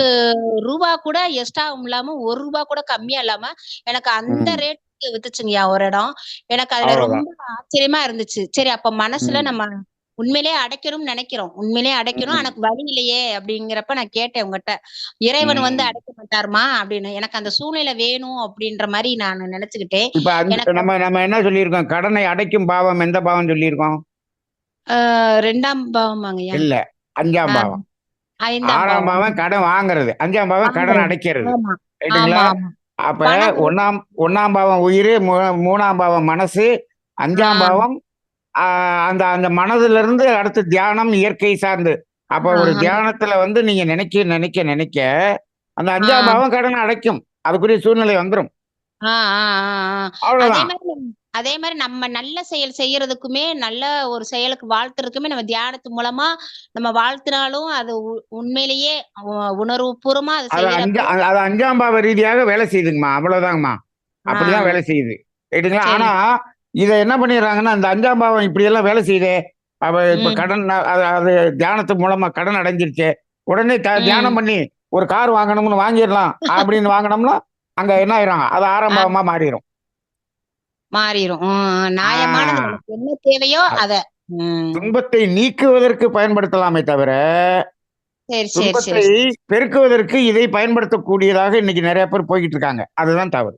ஆமா. ஆமாய்யா. நெறையா அது சொல்ல முடியல. நெறைய தொழிலதிபர்கள், நெறைய நெறைய பொருளாதாரத்துல அதிகமா இருக்கிறவங்க மேற்கொண்டு மேற்கொண்டு தான் பண்றாங்க. அத வந்து நம்ம அவங்களுக்கு வந்து நம்ம எதுவும் பண்ண முடியாது. ம். நீங்க வாழ்க சொல்ல வளமுடன். உங்களுடைய செயல பார்த்துட்டு போய்க்கிறே இருக்க வேண்டியதான். வாழ்க வளமுடன். ரொம்ப நன்றிங்கய்யா. வாழ்க நன்றி, வளமுடன். நன்றி, நன்றி. வாழ்க வளமுடன். நன்றிங்கம்மா. வாழ்க வளமுடன். ஐயா, இப்போ பள்ளிகள் திறக்கிற டைம் ஆயிடுச்சு. நெறைய பேர் பார்த்தீங்கன்னா, ஸ்கூல்ல பசங்கள சேர்த்துறதுக்காக ம், நம்மகிட்ட எதிர்பார்க்குறாங்க. ஆனா, அவங்க ம், அந்த தகுதிக்கும், திறமைக்கும் அந்த குழந்தைக்கும் அந்த தகுதி இல்ல. சிபிஎஸ்இ பள்ளிக்கூடத்துல படிக்கணும்.